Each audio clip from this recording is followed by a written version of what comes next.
Ada orang menganggap kalau dia sakit berarti dia sedang diazab Allah. Ada orang yang berkeyakinan kalau terbakar, hilang, meninggal itu berarti laknat dari Allah. Ini perlu dibetulkan pemahamannya. Ini keliru, salah. Sakit belum tentu laknat. Justru sakit itu cara Allah untuk menghapuskan dosa-dosa. La yusibul mu'min min nasabin wala wasabin wala saqamin wala syaukin yastakuha. Susah hati, gundah gulana, duri yang menusuk tapak kaki. Itu cara Allah menghapuskan silap, salah dan dosa. Justru yang dianggap laknat itu adalah dalam kitab judulnya Tanbihul Mughtarrin. Tanbih artinya peringatan, Mughtarrin orang yang tertipu. Ada orang-orang tertipu di dunia ini, maka di situ disebutkan nama penulisnya Syekh Abdul Wahab Asy'arani, ulama besar yang hidup di abad ke-10 Hijrah. Apa kata beliau? Orang yang kena azab adalah orang yang tertidur malam sampai tak sempat tahajud. Nah, itu orang yang sedang kena azab. Tak usah ngaku, diam-diam aja. Siapa yang malam ini tak tahajud sampai tertidur, bangunnya menjelang azan subuh, itulah orang yang sedang kena azab atas dosa di waktu siang. Tapi Allah masih sayang sama dia. Dosanya waktu siang itu diazab Allah dengan tidak menikmati manisnya tahajud malam, diazab Allah di dunia supaya di akhirat nanti tak dapat lagi azab.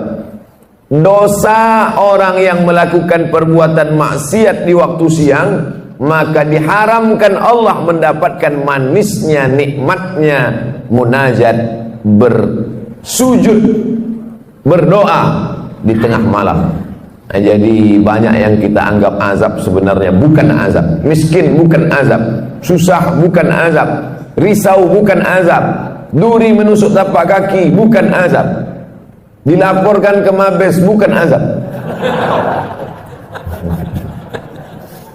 Saudara yang dimuliakan Allah Subhanahu wa taala, justru azab adalah ketika tertidur lelap sampai azan subuh tiba. Alhamdulillah, malam ini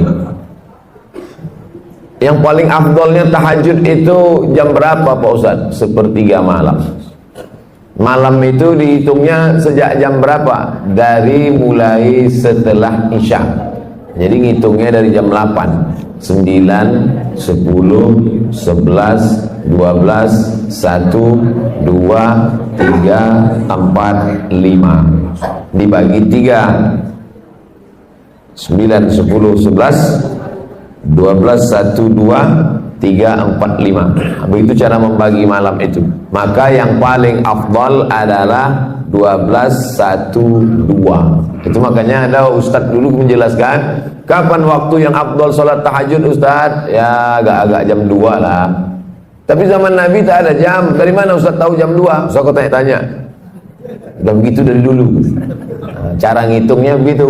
Ngitung malam itu dari azan Isya ke azan subuh. Nah, jadi kalau dihitung dari jam 8 azan Isya, 9, 10, 11, 12, 1, 2, 3, 4, 5. Jadi kalau saya tahajud jam 9 Pak Ustaz, sah. Tapi waktunya tak afdal, tak utama. Dia mau pergi naik pesawat ke luar negeri, pesawatnya jam 11. Habis Isya itu sholat dia. Tapi tak ada tidur dulu. Kalau tidur dulu namanya tahajud. Kalau tak ada tidurnya namanya qiyamul lail. Itu beda tahajud sama qiyamul lail. Tak dapat tahajud karena tak tidur, dapat qiyamul lail. Jangan menunggu tidur sampai tak tahajud. Kau kenapa tak pernah sholat malam? Itulah aku payah. Aku kalau udah tidur ni azan subuh baru bangun. Maka ma la yadraku kulluh la yutraku kulluh. Kalau tak dapat semuanya, jangan tinggalkan semua. Tak dapat di awal waktu, di tengah waktu. 12, 1, 2 bagus, tapi berat. Banyak di antara bapak ibu yang siangnya terlalu lelah sehingga di waktu malamnya pun payah. Maka bangunnya udah mau azan subuh jam 5. Bangun jam 4. Apakah hilang tahajudnya? Tetap. jam 4 tetap bangun tahajud. Yang paling bagus sekali adalah mandi di waktu subuh. Kenapa begitu? Oh, mandi waktu subuh ini kan kena rematik Pak Ustadz. Yang rematik itu dari azan maghrib ke jam 12 malam. Makanya dilarang, banyak sebagian orang meyakini jangan mandi maghrib, nanti dicubit hantu, biru-biru kulit. Pergeseran waktu siang dan malam. Dulu anak-anak kecil selalu dilarang, jangan lari-lari, jangan lari-lari maghrib, banyak setan. Nah, yang tak boleh itu adalah dari mulai tenggelam matahari sampai jam 12 malam. Adapun dari jam 1 ke subuh, bahkan ada terapi penyembuhan mandi malam, sehat, segar bugar. Oleh sebab itu maka bagus bangun malam mandi, tapi tak sampai pada wajib hukumnya. Apalagi dia banyak silap salah berdosa, kemudian mandi tobat, dia diniatkannya mandi tobat, bagus sekali. Ma min muslimin yuznibu dzamban, ada orang silap salah buat dosa, summa yatatahhar, bersuci dia. Suci ada 3, mandi, wudu, tayammum. Yang tak bisa mandi, wudu. Wudu pun tak bisa, kata dokter tak boleh kena air. Kalau kena air mati. Tayamum, belajar tayamum bagus. Yang tak bisa tayamum, tak mungkin tak bisa tayamum. Tak bisa tayamum sendiri, ditayamumkan. Boleh dia ditayamumkan, diajarkan tayamum. Tayamum pun tak bisa, mati je lah. Habis sudah batas limit waktu untuk beribadah kepada Allah Subhanahu wa ta'ala. Kenapa kita masih hidup malam ini? Banyak orang lebih muda dari kita, lebih sehat dari kita, lebih hebat dari kita, mati. Orang kalau nengok saya banyak, wah aku tengok gaya Ustaz ini tak lama lagi gitu. Banyak orang yang lebih sehat dari saya mati duluan, saya hidup. Ustaz sering-sering jogging biar agak segar sedikit, banyak habis jogging mati. Tapi jangan takut jogging gara-gara ini. Yang olahraga tetap. Kita sehat hidup hari ini bukan karena olahraga. Kita hidup ini bukan karena rajin check up. Kita hidup ini bukan alladzi khalaqal mauta. Allah yang menciptakan mati wal hayata. Allah menciptakan hidup dan mati. Untuk apa dibuat Allah ada hidup ada mati? Liyabluwakum ayyukum ahsanu amala. Allah ingin menguji siapa yang paling baik amal. Jadi kita masih hidup subuh ini, jangan sampai salah jawab. Pak, kenapa Bapak masih hidup sampai sekarang? Saya ini rajin jaga 4 sehat 5 sempurna. Banyak orang makannya sehat, dijaganya betul. Bapak makan ini takut kolesterol, Bapak makan ini takut darah tinggi, Bapak makan ini takut gula darah, menguap mati. Allazi khalaqal mauta wal hayata, surat Al-Mulk juz 29, surat yang pertama. Allah ciptakan hidup mati ini, dibuatnya kita hari ini hidup, tujuannya untuk beramal. Makanya alhamdulillah kita balas semua nikmat Allah itu subuh ini, kita bangun buka mata langsung beramal. Apa amal yang pertama? Zikir. Alhamdulillahilladzi ahyana ba'dama amatana wa ilaihin nusyur. Dulu orang begitu kalau bangun tidur, bangun alhamdulillah. Dia enggak sekarang, begitu bangun langsung ambil HP. Bapak Ibu yang dimuliakan Allah Subhanahu wa taala. Setelah bersih, apa salat yang paling bagus dilaksanakan? Salat sunat wudu. Dalilnya mana? Hadis riwayat dari Bilal bin Rabah. Bilal, ya Rasulullah, ku dengar suara selopmu dalam surga. Suara sendal bergesek ke lantai, kresek. Apa maknanya kalau kita dengar suara selop orang? Itu menunjukkan dia dekat, suara selopnya kedengaran. Sebagian orang begitu, ada juga sebagian lagi tak terdengar suara selopnya, tercium bau asapnya. Merokok. Ku dengar suara selop sendalmu dalam surga, hai Bilal. Apa amal kau Bilal? Kata Bilal, aku tak pernah meninggalkan solat sunnah setelah bersuci berwudu.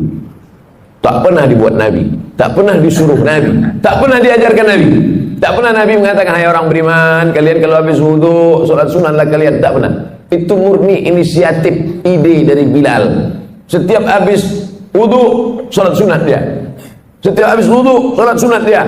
Lalu kemudian Allah tunjukkan kepada Sayyidina wa Maulana Muhammad sallallahu alaihi wasallam, ini balasan amal Bilal. Nabi bertanya, itu bukan Nabi tak tahu, Nabi mau ngasih tahu pada orang yang menuduh bahwa perbuatan baik itu jangan asal dilaksanakan. Nih perbuatan baik yang tak pernah dibuat Nabi tapi disetujui Nabi. Engkau masuk surga gara-gara amalmu wahai Bilal. Maka kita pun kalau mau ikut amal baik, habis wudu sholat sunat. Bagi yang pakai usolli sunnatal wudu raka'ataini lillahi ta'ala. Bagi al-wasliyah pakai usolli, Muhammadiyah tak pakai usolli. Allahu Akbar. Niatnya di mana? Dalam hati. Tak usah berkelahi antara al-wasliyah Muhammadiyah. Kau, aku dua-dua tak pernah buat. Parah. Seumur hidup tak pernah sholat sunat wudu agak sekali. Buatlah banyak-banyak Pak Ustaz, asal setiap habis wudu sholat sunat wudu. Bagus sekali. Lalu setelah sholat sunat, ayatnya Pak Ustaz terserah. Faqra'u ma tayassara minal Qur'an. Bacalah apa yang mudah bagimu dari Al-Qur'an. Ghairil maghdubi alaihim waladdallin. Amin. Apa yang ingat? Kebetulan orang baru balik haji. Ingat ayat haji? Wa atimmul hajja wal umrata lillah. Ayat apa ingat? Ayat tentang kurban Pak Ustaz. Inna a'tainakal kautsar fasholli li rabbika wanhar inna syani'aka huwal abtar. Apa aja ayat yang kau ingat? Itu baca. Kalau tak baca ayat Pak Ustaz, sholatnya sah. Membaca ayat itu hukumnya sunnah. Tak dibacanya ayat sah, tapi parah kali lah itu pula. Baca ayat pun tak bisa. Kalau qul huwallah aja saya baca Pak Ustaz, sah. Ada sahabat Nabi membaca ayat dalam sunat, solat sunat, dari mulai habis isya sampai azan subuh. Ayatnya tak diganti-gantinya, qul huwallah. Namanya Qatadah bin Nu'man. Nama kitab yang menceritakan Al-Musnad. Nama pengarang Al-Musnad Ahmad bin Hambal, meninggal tahun 241. Nama kerennya Imam Hambali. Hambal artinya karpet. Orang Medan bilang hambal karpet kan? Coba kau bawa hambal tuh, hambal. Imam Hambali, Ahmad bin Hambal. Di dalam kitab itu disebutkan, hadisnya sahih. Qatadah bin Nu'man sholat sunat dari isya sampai subuh, ayatnya qul huwallah, tak diganti-gantinya. Dilaporkan ke Nabi, ya Rasulullah, ini ada orang aneh ini, ayatnya tak diganti-gantinya, qul huwallah aja. Apa kata Nabi SAW? Innaha la ta'dilu sulusal Qur'an. Qul huwallah itu sama dengan sepertiga Qur'an. Dibacanya bolak-balik dari isya sampai subuh, maka dia sudah seperti menghatamkan Qur'an berkali-kali. Jadi yang hafal qul huwallah jangan berkecil hati. Ini nilai betul-betul gini Pak Ustaz. Bapak Ibu yang dimuliakan Allah Subhanahu wa taala, setelah selesai salat sunat wudu, bagus lagi salat sunat taubat. Asal disebut tau, terbayang toco. Makan. Makan tak salah, tapi makan dalam Islam itu tujuannya liyuqima sulbahu, menegakkan tulang belakang. Ini Bapak Ibu bisa tegak tulang belakang ini kan karena makan semalam. Coba kalau tak makan, asal agak-agak mau duduk tumbang. Oleh sebab itu maka masalah makan tak salah. Kulu, makanlah. Washrabu, minumlah. Wala tusrifu, jangan berlebih-lebihan. Lalu kemudian solat sunat taubat. Usolli sunnat taubat raka'ataini lillahi ta'ala. Apa dosa saya Ustaz? Kenapa saya mesti solat sunat taubat? Dosa saya apa? Dosa engkau karena kau mengaku tak berdosa, itulah dosa.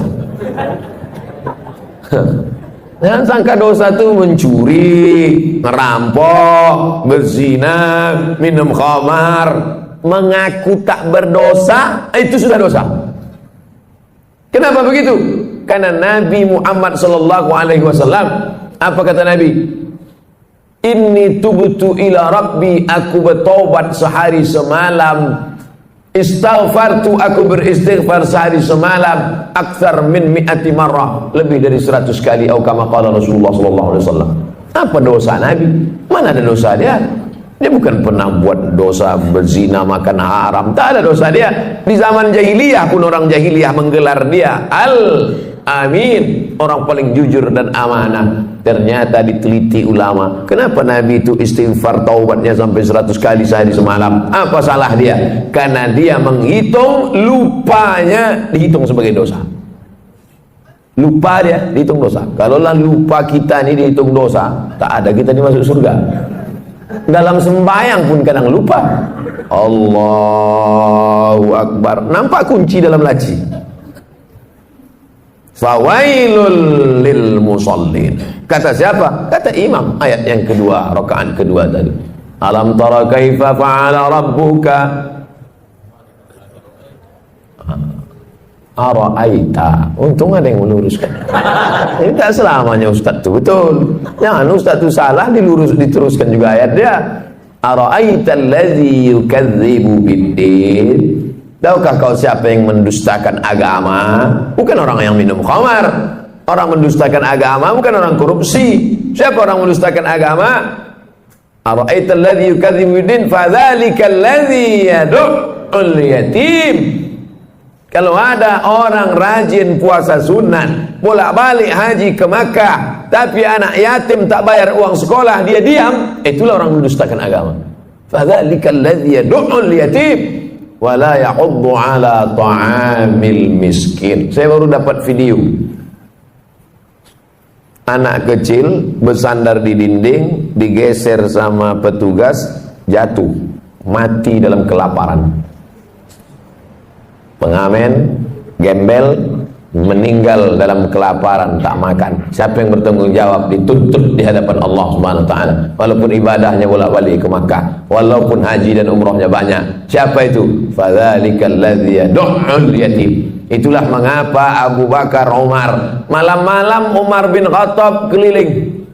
Umar bin Khattab malam-malam keliling.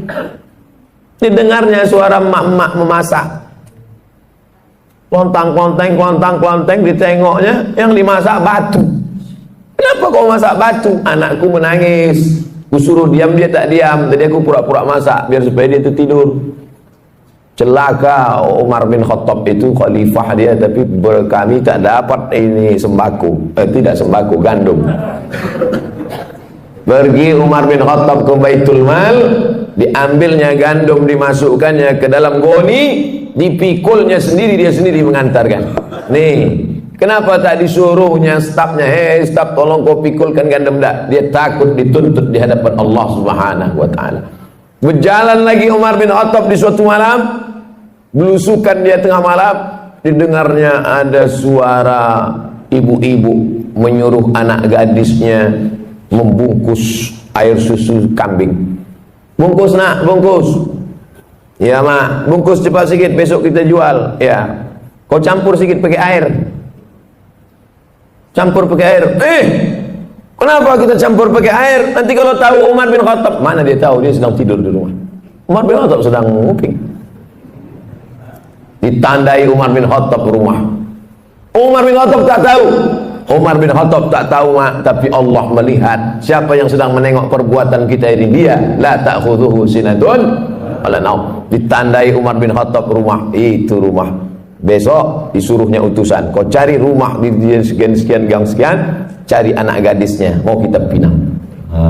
Untuk anak dia, bukan untuk dia. Itu beda Umar dulu sama Umar sekarang. Yang namanya Pak Umar yang tersinggung pula. Itu singgung, sakit hati, melapor juga ke polisi. Payah kali lah ceramahnya sekarang.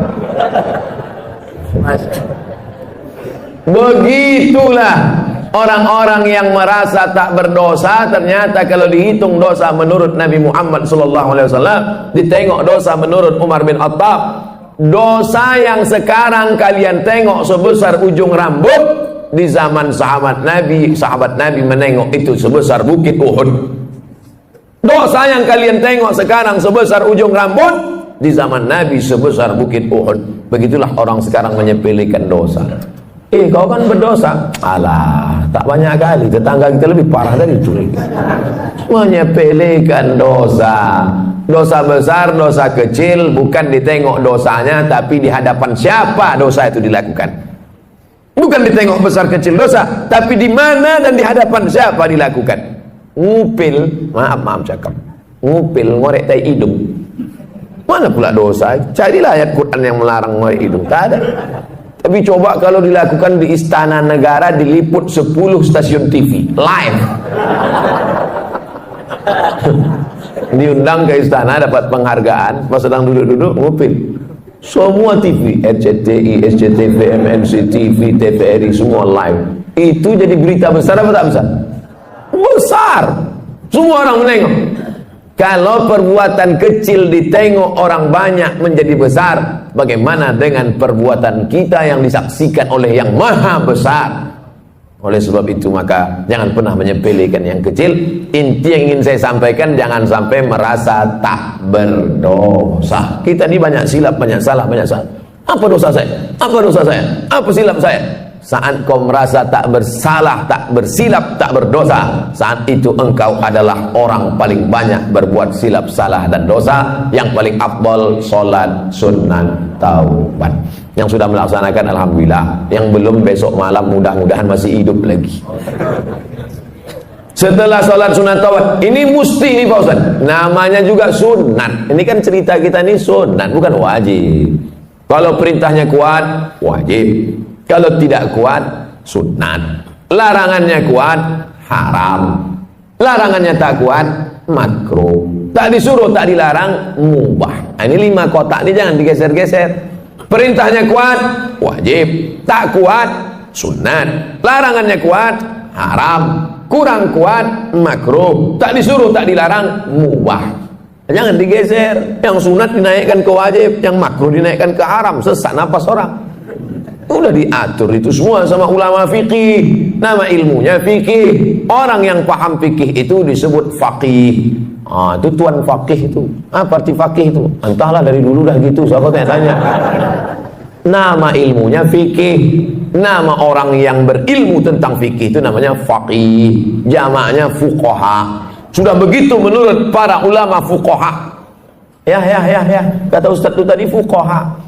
Iya, fuqaha. Fuqaha itu apa? Ya, ulama-ulama juga lah. Ada ulama tafsir, ada ulama hadis, ada ulama fikih. Jamaknya fuqaha. Setelah sholat sunat taubat, sholat sunat tahajud. Sholli sunat tahajud raka'ataini lillahi ta'ala. Sholatul laili masna masna. Sholat malam itu 2 rakaat salam, 2 rakaat salam, 2 rakaat salam, 2 rakaat salam. Berapa rakaat Pak Ustaz? Nabi Muhammad SAW 8 rakaat. Saya tak sanggup Pak Ustaz 8 rakaat. Jadi kalau saya buat 2 rakaat, jadilah daripada tidak sama sekali. 2 rakaat. Ada orang-orang dulu pernah membuat 2 rakaat nih Pak Ustaz. Ada. Utsman bin Affan pernah buat 2 rakaat. Rakaat pertama 15 juz. Rakaat kedua 15 juz. Kalau rakaatnya banyak, ayatnya pendek-pendek. Siapa itu? Anaknya cerita. Nama anaknya Abdullah. Nama ayahnya Ahmad. Abdullah bin Ahmad. Nama atuknya Hambal. Abdullah bin Ahmad bin Hambal. Abdullah, ya, ayah kau ulama besar. Oh, imam mazhab. Mazhab yang ketiga, paling tua Hanafi, nomor 2 Maliki, nomor 3 Syafi'i, nomor 4 Hambali. Ayahnya imam mazhab yang keempat di Baghdad, Irak. Ayah kau ulama besar. Ulama besar, hebat. Berapa rakaat sembahyang malamnya? 300 rakaat. 300 rakaat. Sebelum masuk penjara. Begitu masuk penjara disiksa, sakit. Keluar dari penjara 150 rakaat. Imam Ahmad bin Hanbal. Kita berapa rakaat? 8 rakaat. Itu pun ayatnya serembus napas. Saking kencangnya tak ingat. Nauzubillah. Jadi membandingkan diri kita ini dengan ulama. Ada ulama namanya Sajjad. Sajjad artinya orang banyak sujud, maka disebut dia dengan Imam As-Sajjad. Namanya Ali, nama atuknya Ali juga, Ali bin Husain bin Ali, suami Fatimah binti Muhammad sallallahu alaihi wasallam. Jadi kalau dihitung dari Nabi keberapa dia itu? Ali bin Husain bin Fatimah binti Muhammad SAW, cicit Nabi. Namanya Ali Zainal Abidin. Zainal artinya perhiasan, Abidin orang ahli ibadah. Zainal Abidin perhiasan ahli ibadah. Sajjad karena banyak sujud, sujudnya sehari semalam 1000 kali. Begitu disebutkan dalam biografinya Syiar A'lam An-Nubala. Saya sebutkan cerita ini supaya kita jangan membesarkan diri, merasa amal sudah banyak karena menghitung diri dengan orang yang tak sembahyang. Kalau tengok masalah akhirat, tengok ke atas, tengok ulama-ulama, tengok imam-imam yang hebat-hebat luar biasa. Musim haji, ini jamaah haji pulang, mereka pun pergi juga ke Makkah melaksanakan haji. Imam Syafi'i, satu lagi pula Imam Ali Hadis Yahya bin Ma'in, satu lagi Imam Ahmad bin Hanbal, Imam Hambali. Jadi Imam Syafi'i sama Imam Hambali itu sezaman, bahkan guru dengan murid. Imam Syafi'i gurunya, Imam Hambali muridnya, walaupun berbeda mereka dalam masalah fikih. Sama-sama haji, 1 tahun, 1 rumah, 1 kamar.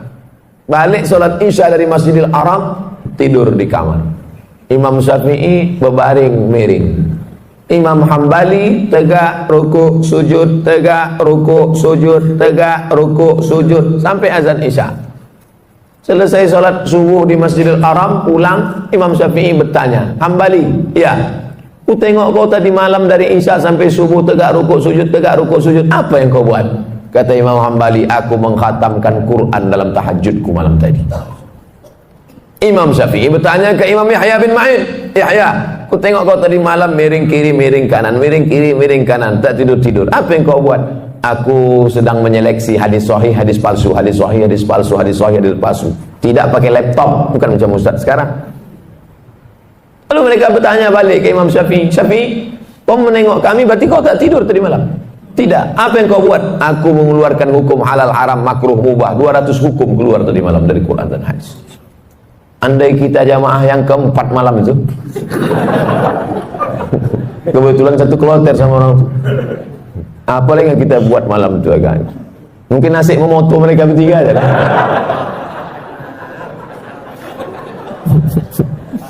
Begitulah kita kalau dibandingkan ulama salaf. Itu yang salaf tuh. Salaf artinya hidup di abad 3 pertama. Yang kata Nabi, khairul qurun qarni, sebaik-baik abad adalah abadku, tsummal ladzina yalunahum, seabad sesudah itu, tsummal ladzina yalunahum, seabad sudah itu. 3 abad pertama ini disebut dengan generasi salaf. Jadi kalau ada orang sekarang mengatakan saya salaf, salaf kubis. Yang betul itu adalah kita pengikut ulama salaf, bukan kita nih salaf. Salaf kaki 3 ialah pengikut ulama salaf. Kita ini mengikut akhlak mereka, mengikut ibadah mereka.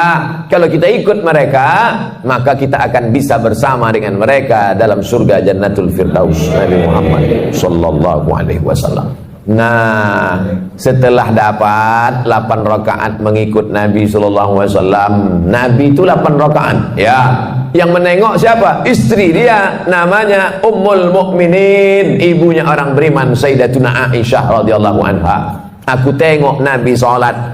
Berapa rakaat Nabi salat? Kata dia 11 rakaat. Karena 8 ditambah 3 ditutup dengan witir.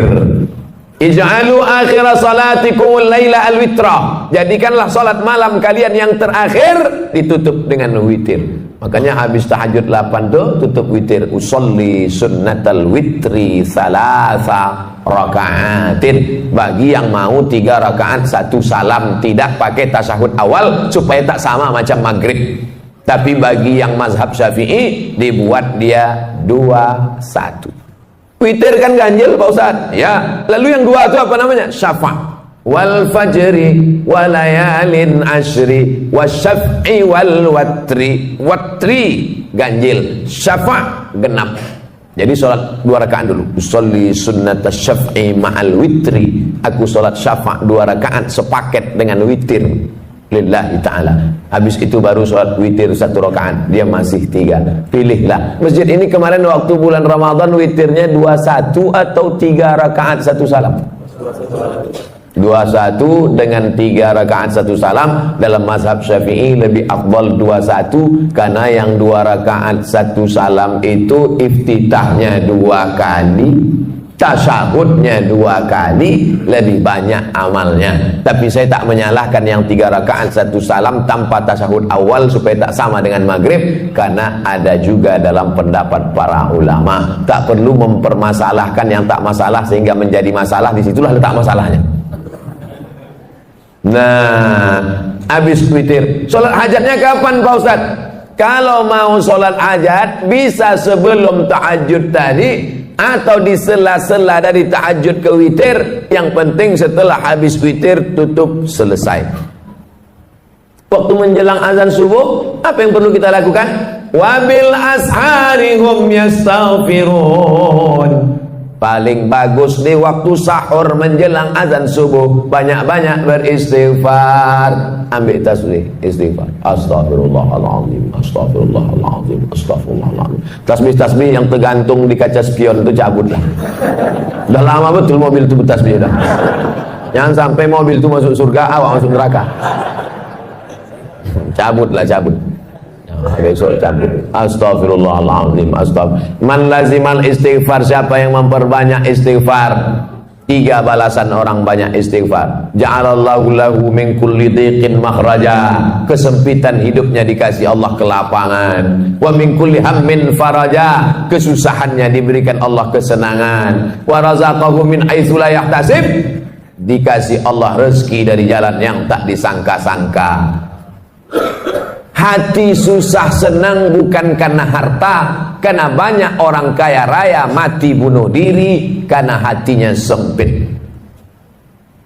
Orang yang disempitkan Allah dadanya, dipendekkan Allah pandangan matanya, sejengkal saja dia menengok dunia, mudah stres, depresi. Angka bunuh diri terbesar di dunia bukan di Indonesia, bukan karena PHK, bukan karena tak ada kesempatan kerja, bukan karena miskin rakyat jelata. Angka bunuh diri terbesar di dunia di Eropa dan Amerika yang kaya raya. Kenapa? Stres, depresi. Mereka pakai mobil mewah, pakai baby Benz, pakai BMW, kena penyakit insomnia, tak bisa tidur malam. Orang kita naik sudah kok tidur. Sampai ke Simpang Marendal, padahal mau belanja ke Simpang Limun. Bayangkan itu.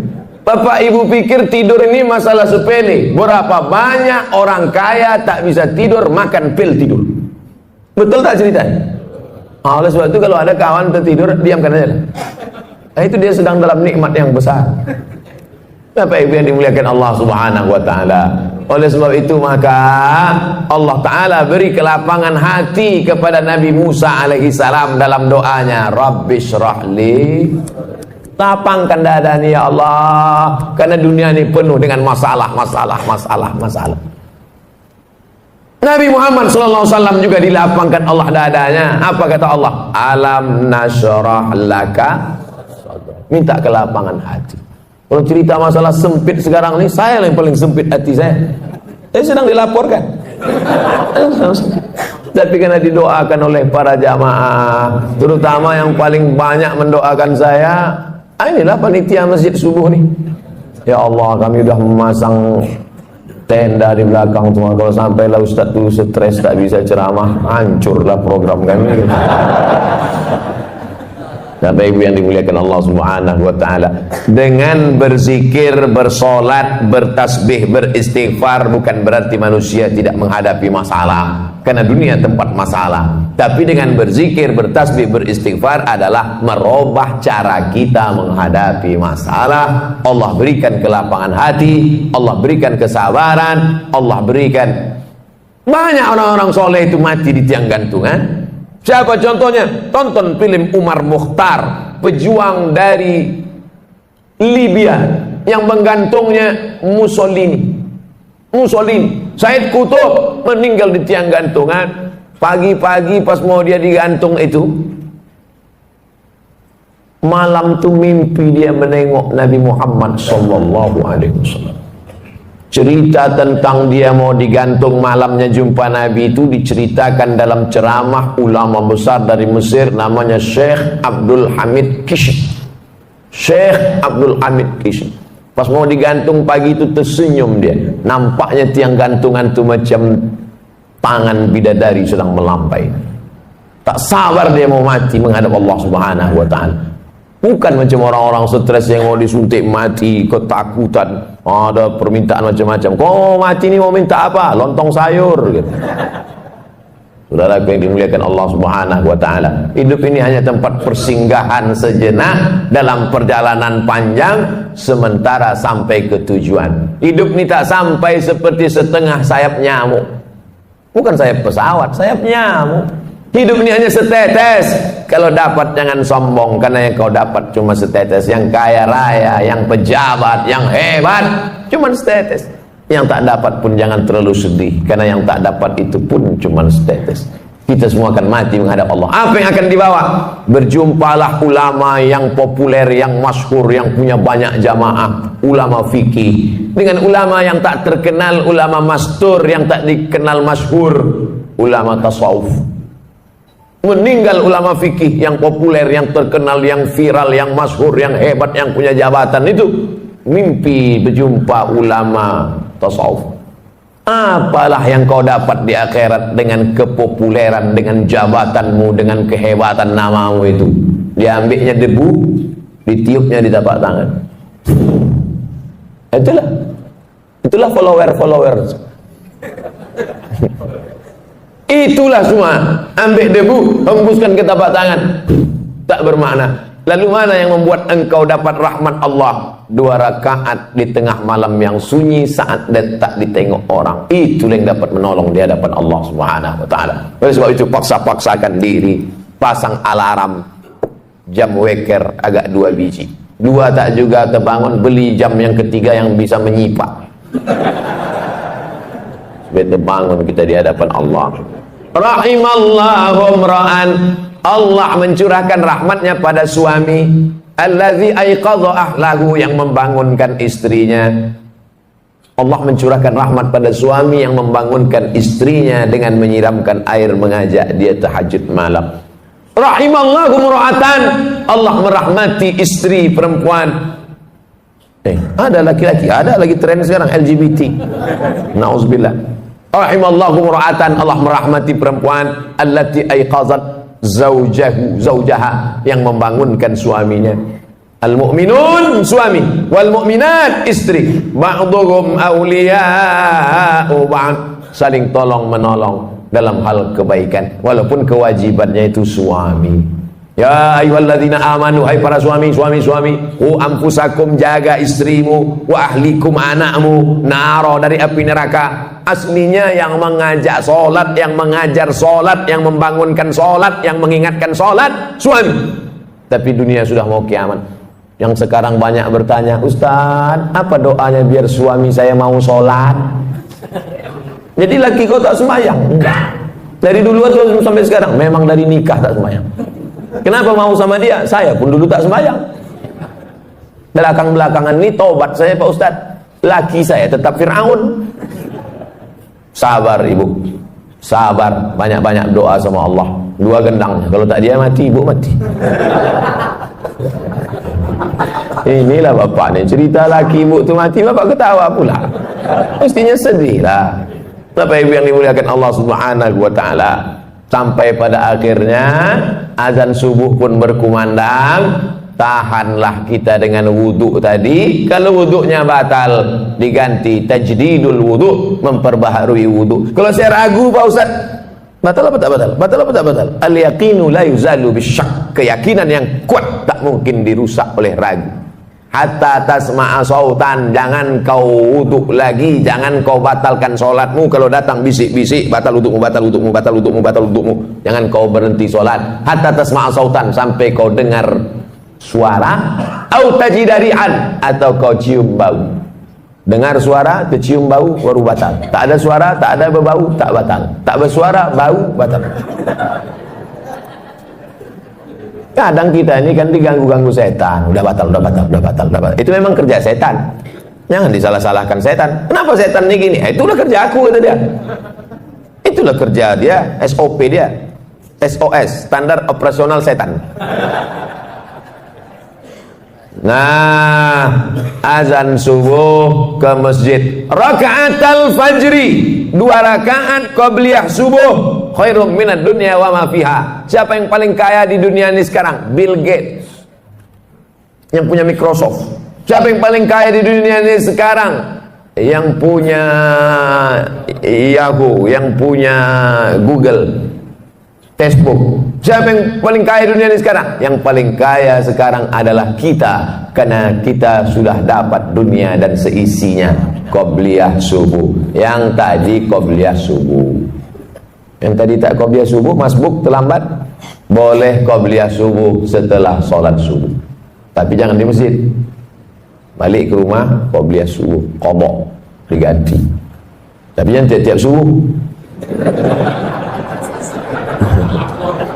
Sekali-sekali. Kalau tiap-tiap subuh itu namanya hobi. Usolli sunnatas subhi raka'ataini qabliyatan. Ayatnya rakaat pertama qul ya ayyuhal kafirun. Rakaat kedua qul huwallahu ahad. Kenapa itu ayat yang dipilih? Qul ya ayyuhal kafirun.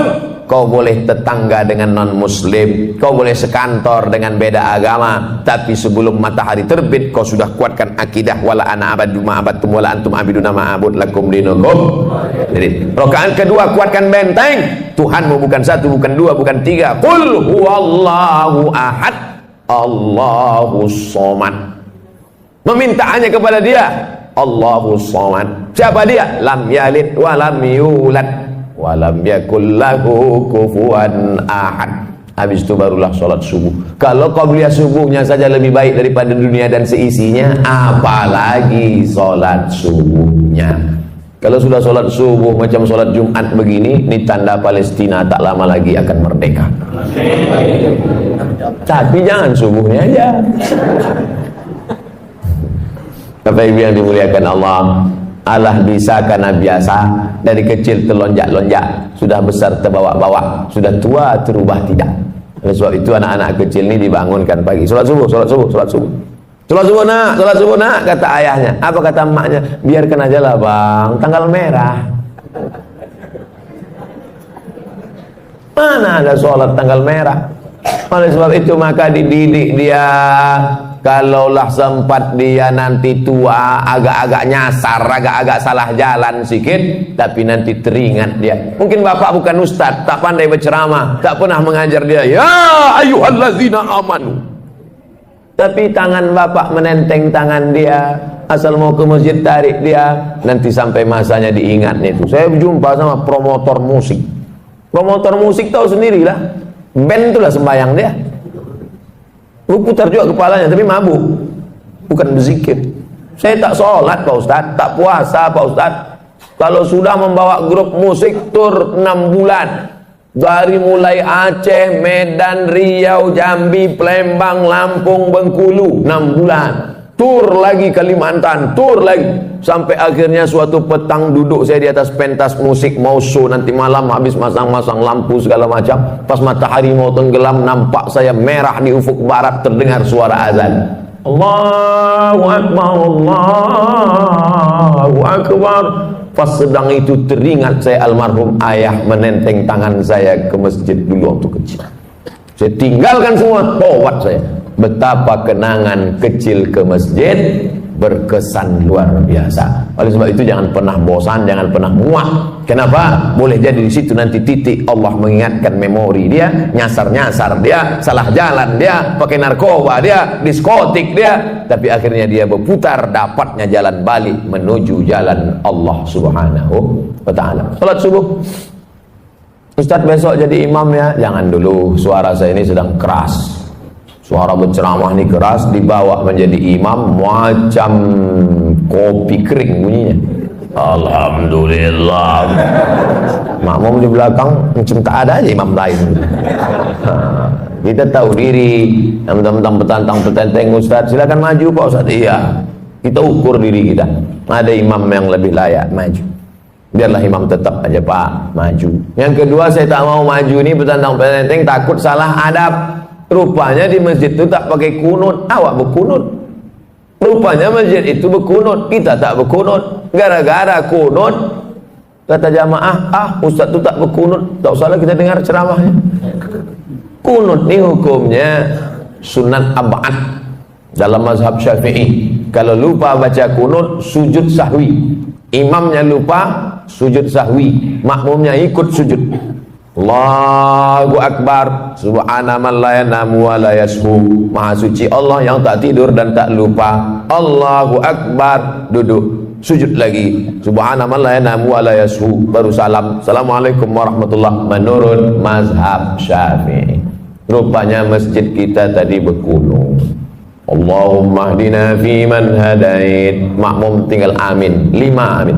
Allahumma hdina fi man hadait, amin. Wa'afina fi man afait, amin. Wa tawallana fi man tawallait, amin. Wa barik lana fi ma atait, amin. Wa qina bi rahmatika syarra ma qadait, amin. Sisanya tak diaminkan, baca sendiri. Fa innaka taqdi wa la yuqda 'alaika wa innahu la yadhillu man walayta wa la yu'izzu man hadaita tabarakta rabbana wa ta'ala. Falakal hamdu 'ala ma qadait, nastaghfiruka wa natubu ilaik. Tutup dengan selawat. Wa sallallahu ala sayyidina Muhammadin nabiyil ummi wa ala alihi wa sahbihi wa baraka wa sallam. Tak hafal Pak Ustaz, gerak-gerakkan yang mulut. Doa sunat, diam aja, diam. Yang wajib itu rukun, Fatihah. Sunat baca, tak bisa baca, diam. Ingat Allah Subhanahu wa taala. Lalu kemudian setelah sholat pula kita tak keluar masjid. Ma min muslimin yuznibu dzamban man shallal ghadata fi jama'atin. Siapa yang sholat subuh berjamaah, summa qa'ada yadhkurullah, habis sholat dia tak keluar masjid tapi duduk berzikir. Majelis ilmu ini majelis zikir, karena yang kita bahas, kita ceritakan tak ada lain Quran, hadis, pendapat ulama. Quran, hadis, pendapat ulama. Siapa yang sholat subuh berjamaah, duduk berzikir dengan Allah hatta tatul asyam, sampai terbit matahari. Mudah ngitungnya. Sekarang maghrib jam berapa? Jam 6.39. Nanti sholat isyraq mulai jam 6.39. Tapi tak berlaku di Saudi Arabia. Ini untuk Indonesia tropis. Bagi yang payah untuk menghitung kapan mulai sholat sunat isyraq, maka 6.39 sholat sunat isyraq. Syarat sholat sunat isyraq 3. Sholat subuh berjamaah, duduk berzikir mengingat Allah sampai terbit matahari. Sholat sunat isyraq 2 rakaat. Usolli sunnatal isyraq, pakai qaf. Isyraq artinya terbit matahari. Kalau pakai kaf, isyraq syirik. Kau sembahyang apa tadi? Sembahyang isyraq, sembahyang syirik lah. Nama waktunya syuruq, nama sholatnya isyraq. Usolli sunnatal isyraq raka'ataini lillahi ta'ala. Nanti kita sholat sunat isyraq. Habis ini saya jawab pertanyaan. Sholat sunat isyraq 2 rakaat. Hadis riwayat Tirmidzi, status hadis hasan, layak diamalkan. Siapa yang sholat subuh berjamaah, duduk berzikir mengingat Allah sampai terbit matahari, sholat sunat isyraq 2 rakaat, apa pahalanya? Kanat lahu ka ajri hajjatin wa umrah, dapat pahala macam haji dan umrah. Tamah, sempurna. Yang sudah bayar ONH jangan bangga. Bayar 2017, berangkat 2031. Kenduri tiap tahun. 2030 mati. Tapi Allah kasih jalan lain. Yang tak punya duit jangan kecewa, jangan kecil hati. Sholat subuh berjamaah, duduk berzikir dengan Allah sampai terbit matahari, sholat sunat isyraq 2 rakaat. Tapi yang udah bayar ONH jangan ditarik balik. Jangan nanti balik dari sini pergi ke bank. Saya tarik balik ONH, kenapa? Tadi udah dapat pahala macam haji dan umrah. Tak dapat sekali sehari, seminggu sekali. Alhamdulillah subuh ini dapat kita laksanakan. Akhirnya saya mulai jam tadi 5:30, sekarang 6:30, sesuai janji 60 menit. Diurutkan dari mulai bangun tidur sampai terbit matahari. Selanjutnya kita jawab pertanyaan. Nanti selesai ini kita masing-masing langsung sholat sunat isyraq masing-masing. Supaya saya kasih tahu supaya jangan menghidupkan kamera masing-masing. Kita sedang safar. Safar maksudnya musafir. Namanya safar, orangnya musafir.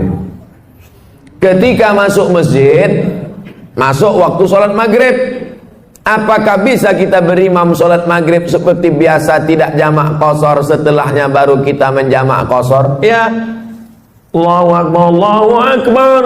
Mobil pun, kendaraan pun masuk ke masjid, halaman masjid maksudnya, bukan dalam masjid. Banyak sekarang orang kalau musafir itu, habis itu pergi balik, rupanya numpang kencing aja. Sholat maghrib dia, maka bapak dan ibu ikut sholat maghrib sama si imam tuh niatnya jamak qashar, jamak takdim. Setelah salam dia tegak. Kalau sendirian qomat sendirian. Kalau kebetulan rombongan angkat satu jadi imam. Sholat isya jamak qashar, jamak takdim. Udah selesai. Kasusnya sekarang zuhur. Pas zuhur ikut imam, jamak qashar, jamak takdim. Berapa rakaat? 4. Tapi qashar 2 Pak Ustaz. Kenapa 4? Karena imamnya mukim.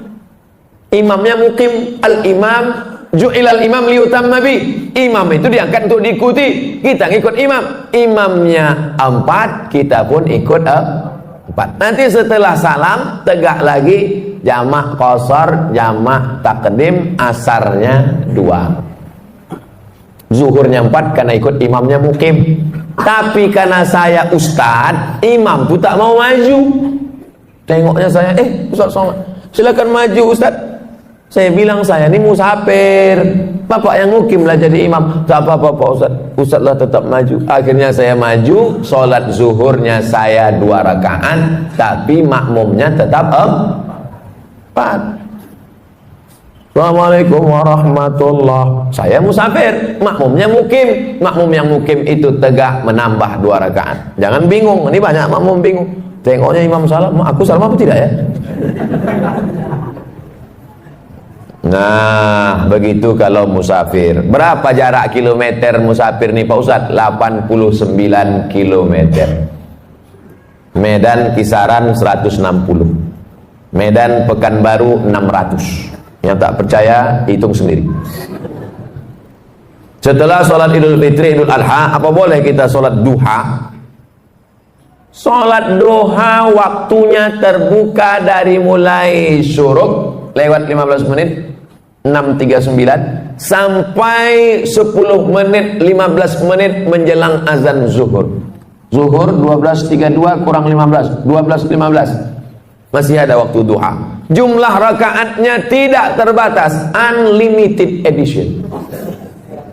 Tapi katanya ada yang mengatakan 2 rakaat Pak Ustaz. Hadis riwayat Abu Hurairah, Ausani Khalili, orang yang kucintai berpesan padaku jangan tinggalkan 2 rakaat.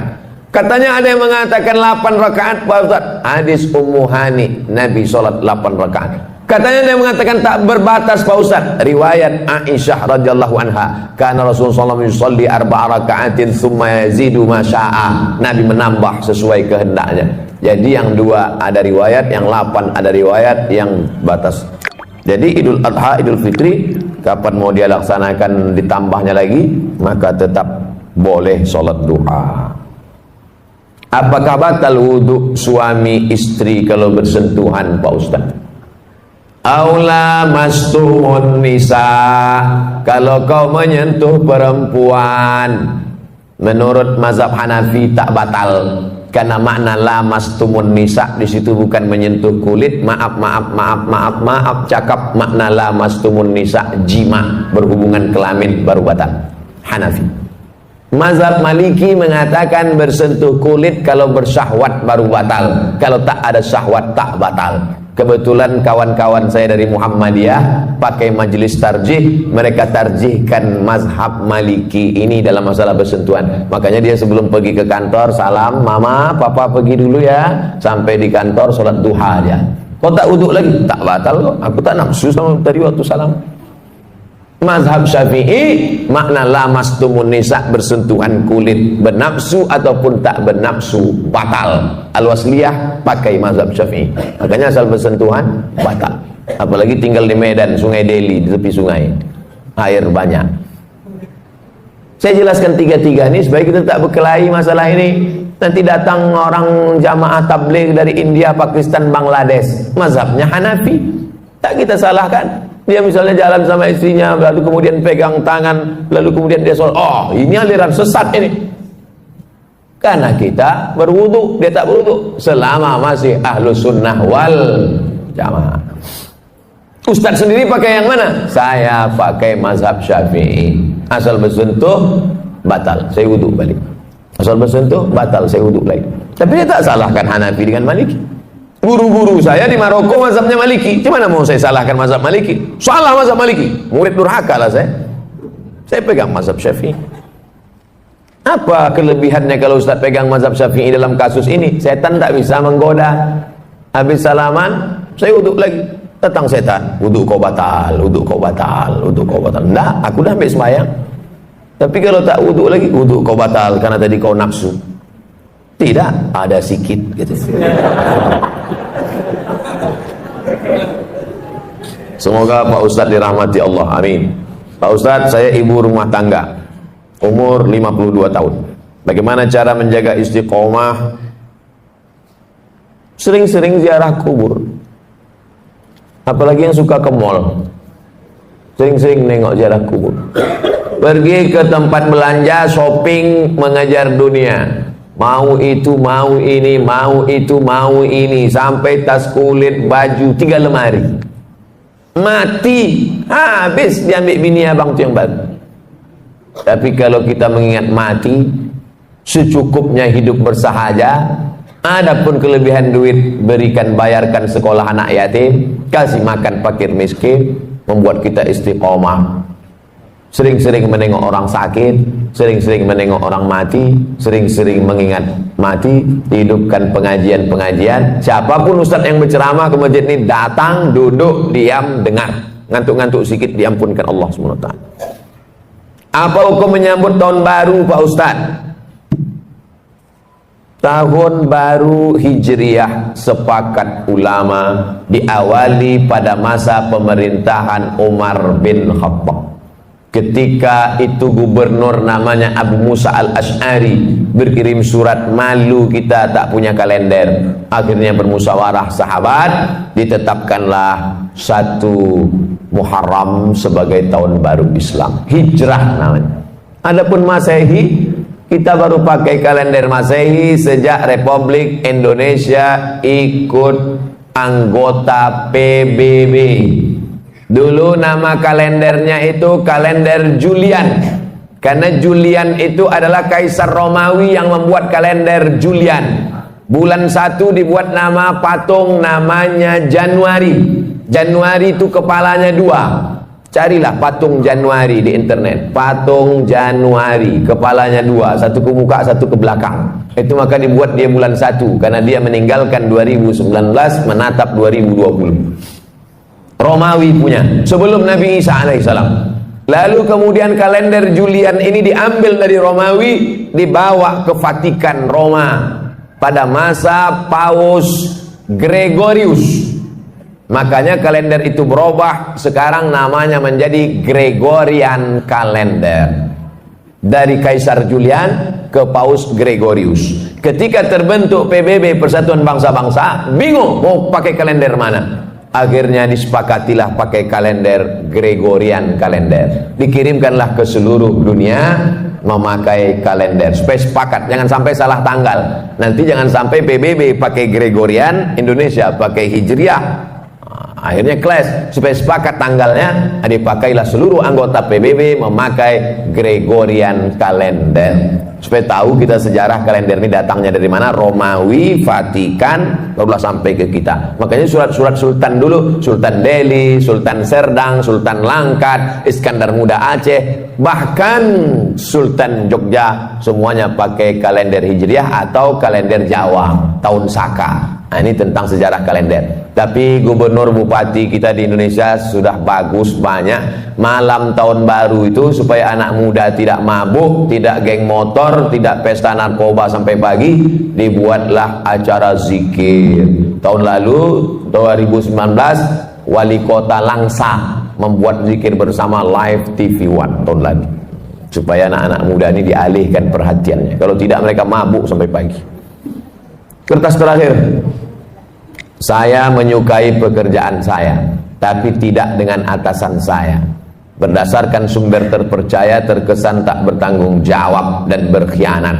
Bagaimana sikap yang disukai Allah yang harus saya lakukan dalam menghadapi pemimpin yang munafik seperti ini, Pak Ustadz? Man ra'a minkum mungkaran. Kalau kau menengok kemungkaran, munafik, zalim, aniaya, berarti dia mungkar. Kalau kau tengok kemungkaran di depan matamu, apa yang kau lakukan? Falyughayyirhu biyadihi, robah dengan tangan. Kalau sanggup dengan tangan, robah. Tak sanggup merubah dengan tangan, fabilisani, dengan lidah. Bercakap, ngomong, sanggup tak? Speak up. Ngomong pun tak sanggup, fabiqalbi, diam dengan hati. Berdoa kepada Allah, mudah-mudahan diganti Allah dengan yang lebih baik. Amin. Wadzalika al-aful iman, itulah selemah-lemah iman. Sanggup dengan tangan, robah. Tak sanggup dengan tangan, lisan. Tak sanggup dengan lisan, dengan iman dalam hati. Begitu dalam hadis Nabi Muhammad sallallahu alaihi wasallam. Semua sudah ada tuntunannya dalam Quran dan Sunnah. Taraktu fikum amraini, ku tinggalkan tak banyak untuk bekal kalian, kata Nabi, dua saja. Inta masaktum bihima, kalau kamu pegang yang dua ni, lan tadillu abada, takkan sesat untuk selamanya. Al-Quran dan Sunnah Rasulullah. Terus hidupkan kajian-kajian tafsir hadis di masjid di rumah kita. Mudah-mudahan kita selamat dunia dan akhirat.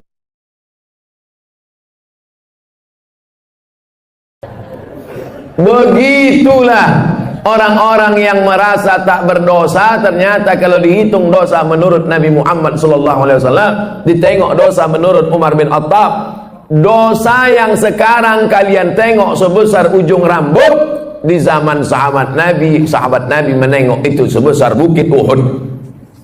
Dosa yang kalian tengok sekarang sebesar ujung rambut, di zaman Nabi sebesar bukit Uhud. Begitulah orang sekarang menyepelekan dosa. Kau kan berdosa. Alah, tak banyak kali. Tetangga kita lebih parah dari itu. Menyepelekan dosa.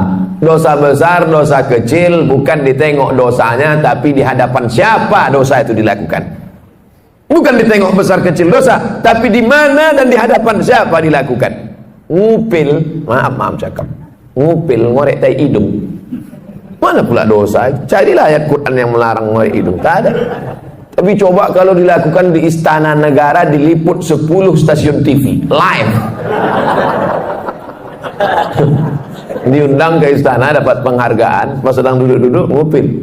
Semua TV, RCTI, SCTV, MNC TV, TVRI, semua live. Itu jadi berita besar apa tak besar? Besar. Semua orang menengok.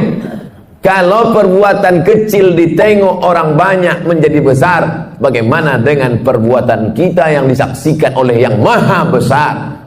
Oleh sebab itu maka jangan pernah menyepelekan yang kecil. Inti yang ingin saya sampaikan, jangan sampai merasa tak berdosa. Kita ini banyak silap, banyak salah, banyak salah.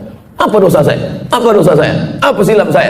Saat kau merasa tak bersalah, tak bersilap, tak berdosa, saat itu engkau adalah orang paling banyak berbuat silap, salah dan dosa. Yang paling afdal solat sunnah taubat.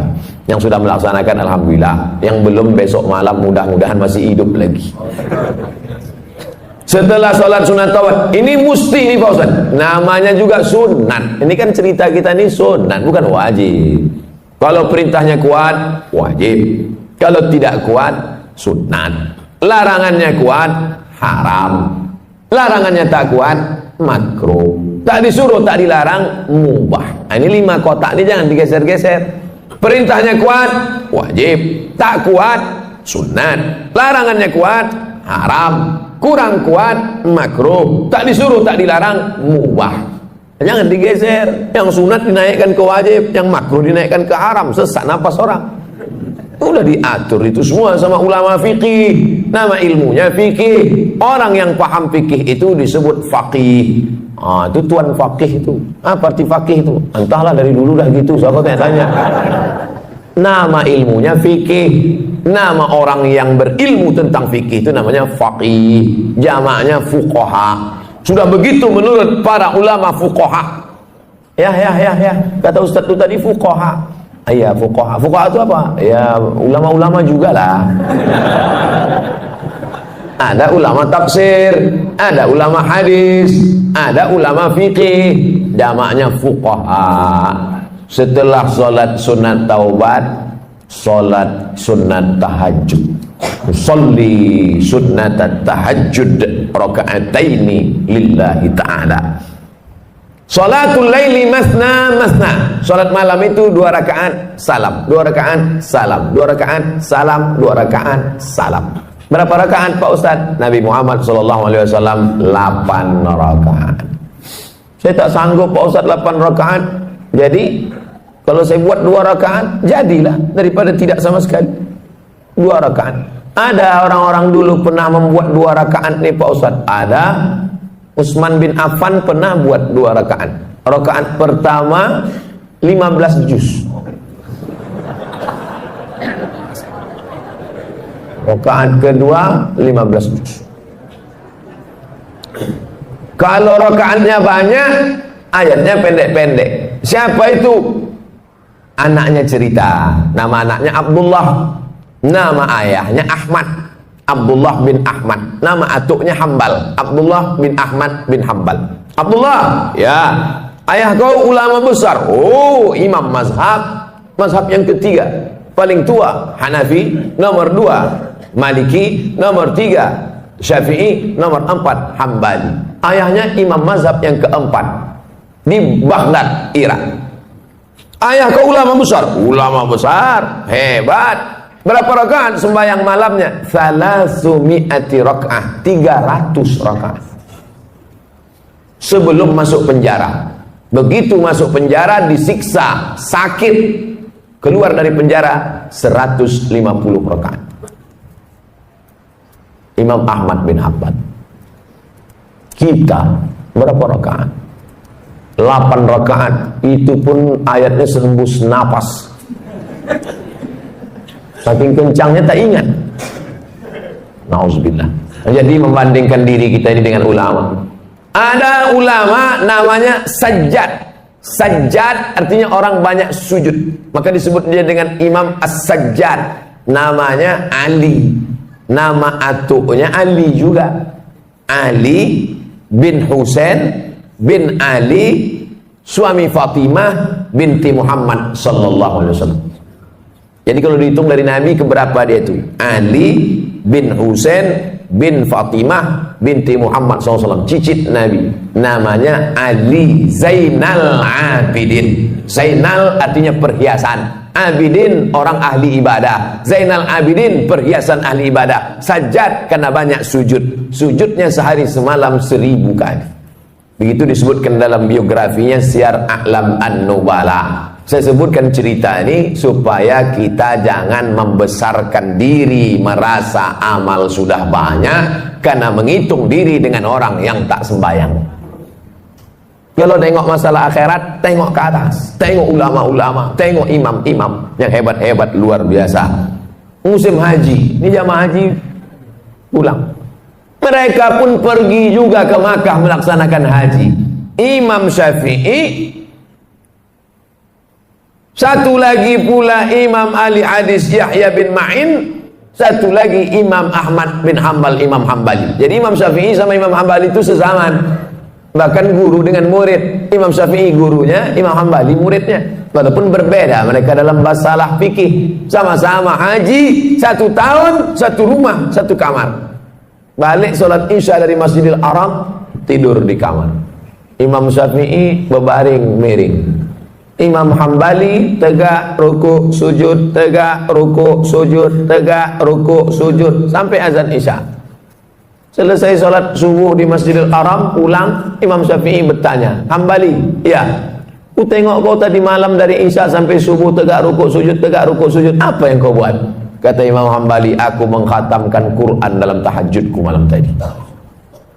Imam Syafi'i bertanya ke Imam Yahya bin Ma'in, Yahya, ku tengok kau tadi malam miring kiri, miring kanan, miring kiri, miring kanan, tak tidur-tidur, apa yang kau buat?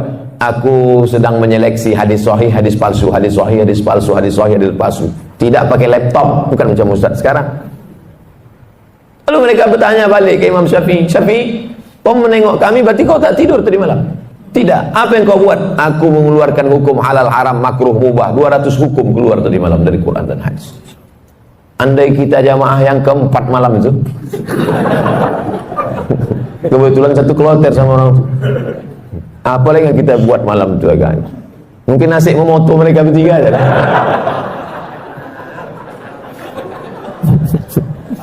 Begitulah kita kalau dibandingkan ulama salaf.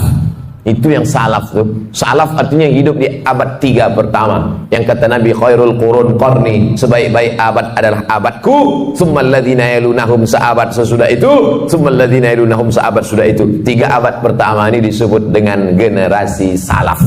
Jadi kalau ada orang sekarang mengatakan saya salaf, salaf kudis. Yang betul itu adalah kita pengikut ulama salaf, bukan kita nih salaf. Salaf kaki 3 ialah pengikut ulama salaf kita ini, mengikut akhlak mereka, mengikut ibadah mereka. Kalau kita ikut mereka, maka kita akan bisa bersama dengan mereka dalam surga Jannatul Firdaus. Nabi Muhammad sallallahu alaihi wasallam. Nah, setelah dapat 8 rakaat mengikut Nabi sallallahu alaihi wasallam, Nabi itu 8 rakaat, ya. Yang menengok siapa? Istri dia, namanya Ummul Mukminin, ibunya orang beriman, Sayyidatuna Aisyah radhiyallahu anha. Aku tengok Nabi salat. Berapa rakaat Nabi salat? Kata dia 11 rakaat. Karena 8 ditambah 3 ditutup dengan witir. Ij'alu akhir salatikum laila al-witra. Jadikanlah salat malam kalian yang terakhir ditutup dengan witir. Makanya habis tahajud 8 tu tutup witir. Usolli sunnatal witri thalatha raka'atin. Bagi yang mau 3 rakaat 1 salam, tidak pakai tasyahud awal supaya tak sama macam maghrib. Tapi bagi yang mazhab Syafi'i dibuat dia 2-1. Witir kan ganjil Pak Ustaz, ya. Lalu yang 2 itu apa namanya? Syafa'. Wal fajri walayalin ashri wasyaf'i wal watri. Watri ganjil, syafa' genap. Jadi sholat 2 rakaat dulu. Usolli sunnata syaf'i ma'al witri. Aku sholat syafa' 2 rakaat sepaket dengan witir lillahi ta'ala. Habis itu baru sholat witir 1 rakaat. Dia masih 3. Pilihlah. Masjid ini kemarin waktu bulan Ramadan witirnya 21 atau 3 rakaat 1 salam. 21 dengan 3 rakaat 1 salam. Dalam mazhab Syafi'i lebih afdal 21, karena yang 2 rakaat 1 salam itu iftitahnya 2 kali, tasyahudnya 2 kali, lebih banyak amalnya. Tapi saya tak menyalahkan yang 3 rakaat 1 salam tanpa tasyahud awal supaya tak sama dengan maghrib, karena ada juga dalam pendapat para ulama tak perlu mempermasalahkan yang tak masalah sehingga menjadi masalah. Disitulah letak masalahnya. Nah, habis witir, sholat hajatnya kapan Pak Ustaz? Kalau mau sholat hajat bisa sebelum tahajud tadi atau di sela-sela dari tahajud ke witir. Yang penting setelah habis witir tutup selesai. Waktu menjelang azan subuh, apa yang perlu kita lakukan? Wabil asharihum yastaghfirun. Paling bagus di waktu sahur menjelang azan subuh, banyak-banyak beristighfar. Ambil tasbih, istighfar. Astaghfirullahaladzim, astaghfirullahaladzim, astaghfirullahaladzim. Tasbih-tasbih yang tergantung di kaca spion itu cabutlah. Udah lama betul mobil itu bertasbih dah. Jangan sampai mobil itu masuk surga, awak masuk neraka. Cabutlah, cabut. Besok cabut. Astaghfirullahaladzim, astaghfirullah. Man lazimal istighfar, siapa yang memperbanyak istighfar, Tiga balasan orang banyak istighfar. Ja'alallahu lahu min kulli dhiqin makhraja. Kesempitan hidupnya dikasih Allah kelapangan. Wa min kulli hammin faraja. Kesusahannya diberikan Allah kesenangan. Wa razaqahu min haitsu la yahtasib. Dikasih Allah rezeki dari jalan yang tak disangka-sangka. Hati susah senang bukan karena harta, karena banyak orang kaya raya mati bunuh diri karena hatinya sempit. Orang yang disempitkan Allah dadanya, dipendekkan Allah pandangan matanya, sejengkal saja dia menengok dunia, mudah stres, depresi. Angka bunuh diri terbesar di dunia bukan di Indonesia, bukan karena PHK, bukan karena tak ada kesempatan kerja, bukan karena miskin rakyat jelata. Angka bunuh diri terbesar di dunia di Eropa dan Amerika yang kaya raya. Kenapa? Stres, depresi. Mereka pakai mobil mewah, pakai baby Benz, pakai BMW, kena penyakit insomnia, tak bisa tidur malam. Orang kita naik sudako itu tidur. Sampai ke Simpang Marendal, padahal mau belanja ke Simpang Limun. Bayangkan itu. Bapak ibu pikir tidur ini masalah sepele. Berapa banyak orang kaya tak bisa tidur, makan pil tidur. Betul tak ceritanya? Oleh sebab itu kalau ada kawan tertidur, diamkan aja. Nah, itu dia sedang dalam nikmat yang besar. Bapak ibu yang dimuliakan Allah Subhanahu wa taala. Oleh sebab itu maka Allah Ta'ala beri kelapangan hati kepada Nabi Musa alaihi salam dalam doanya, Rabbi syrahli, lapangkan dada ni ya Allah, karena dunia ini penuh dengan masalah. Nabi Muhammad SAW juga dilapangkan Allah dadanya. Apa kata Allah? Alam nasyrah laka, minta kelapangan hati. Kalau cerita masalah sempit sekarang ini, saya yang paling sempit hati saya. Saya sedang dilaporkan. Tapi karena didoakan oleh para jamaah, terutama yang paling banyak mendoakan saya, inilah panitia masjid subuh nih. Ya Allah, kami sudah memasang tenda di belakang semua. Kalau sampailah Ustadz dulu stres tak bisa ceramah, hancurlah program kami. Bapak ibu yang dimuliakan Allah Subhanahu wa taala, dengan berzikir, bersolat, bertasbih, beristighfar bukan berarti manusia tidak menghadapi masalah, karena dunia tempat masalah. Tapi dengan berzikir, bertasbih, beristighfar adalah merubah cara kita menghadapi masalah. Allah berikan kelapangan hati, Allah berikan kesabaran, Allah berikan. Banyak orang-orang soleh itu mati di tiang gantungan. Siapa contohnya? Tonton film Umar Mukhtar, pejuang dari Libya yang menggantungnya Mussolini. Said Qutb meninggal di tiang gantungan. Pagi-pagi pas mau dia digantung itu,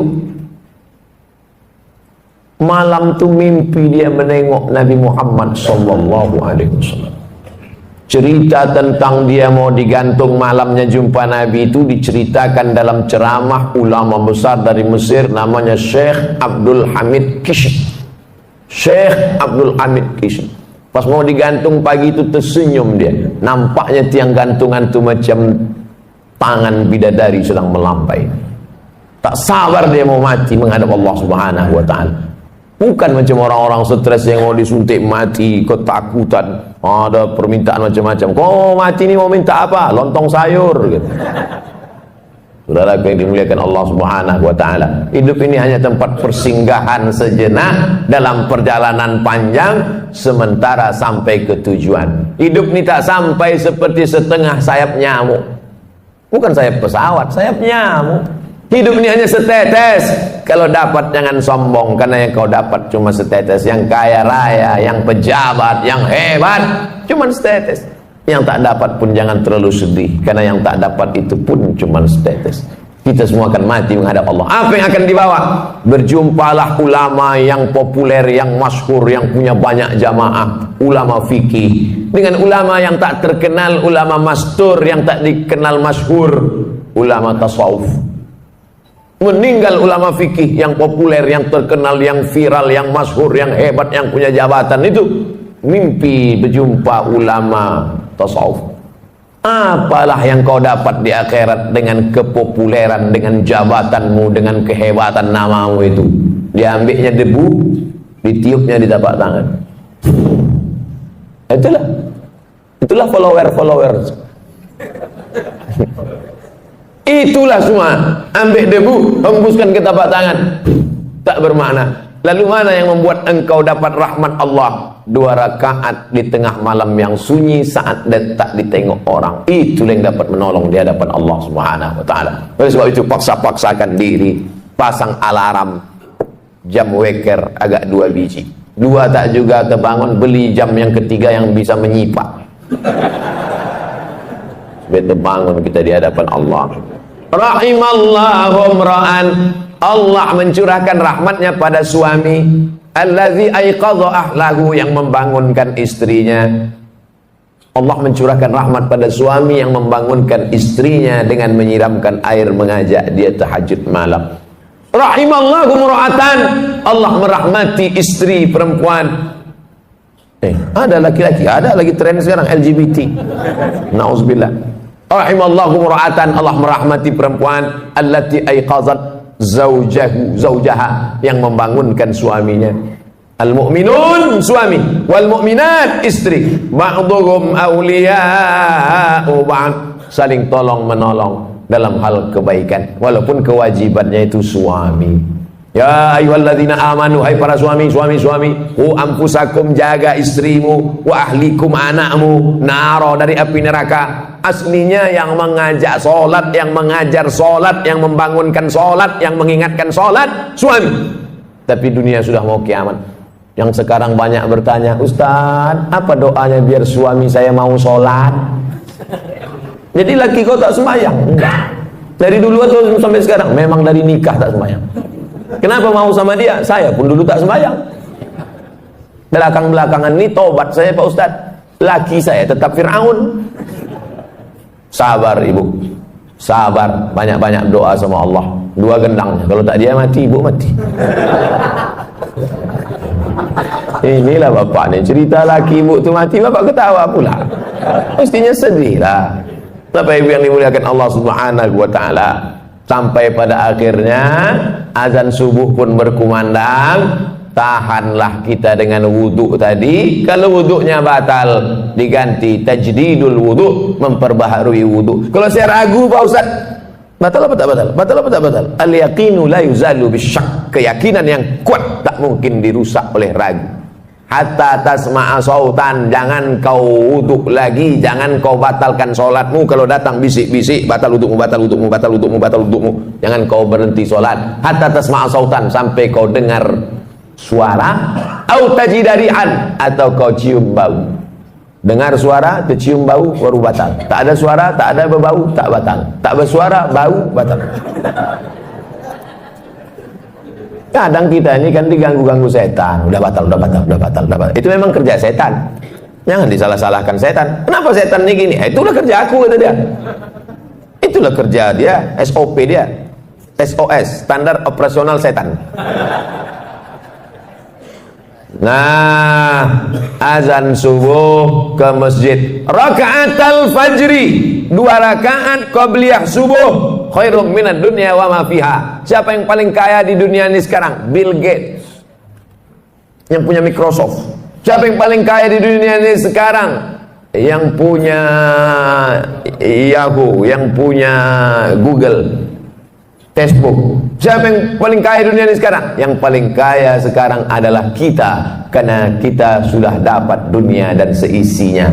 Qobliyah subuh. Yang tadi qobliyah subuh. Yang tadi tak qobliyah subuh, masbuk terlambat. Boleh qobliyah subuh setelah sholat subuh, tapi jangan di masjid. Balik ke rumah, qobliyah subuh, qadha, diganti. Tapi jangan tiap-tiap subuh. Sekali-sekali. Kalau tiap-tiap subuh itu namanya hobi. Usolli sunnatas subhi raka'ataini qabliyatan. Ayatnya rakaat pertama qul ya ayyuhal kafirun.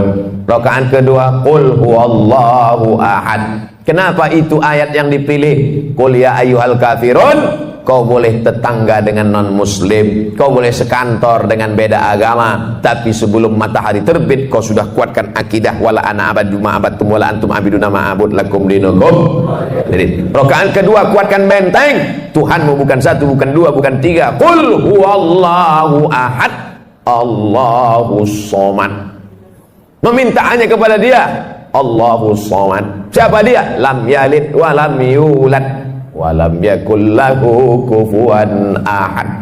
Habis itu barulah sholat subuh. Kalau qabliyah subuhnya saja lebih baik daripada dunia dan seisinya, apalagi sholat subuhnya. Kalau sudah sholat subuh macam sholat Jumat begini, ini tanda Palestina tak lama lagi akan merdeka. Tapi jangan subuhnya aja.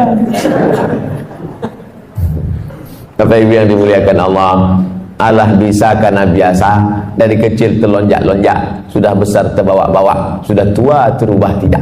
Oleh sebab itu anak-anak kecil ini dibangunkan pagi, sholat subuh, sholat subuh, sholat subuh. Sholat subuh nak, kata ayahnya. Apa kata emaknya? Biarkan aja lah bang, tanggal merah. Alhamdulillah, demikian ceramah untuk hari ini. Semoga ilmu yang disampaikan menjadi manfaat dan keberkahan untuk kita semua. Mohon maaf bila ada kekurangan. Wassalamualaikum warahmatullahi wabarakatuh.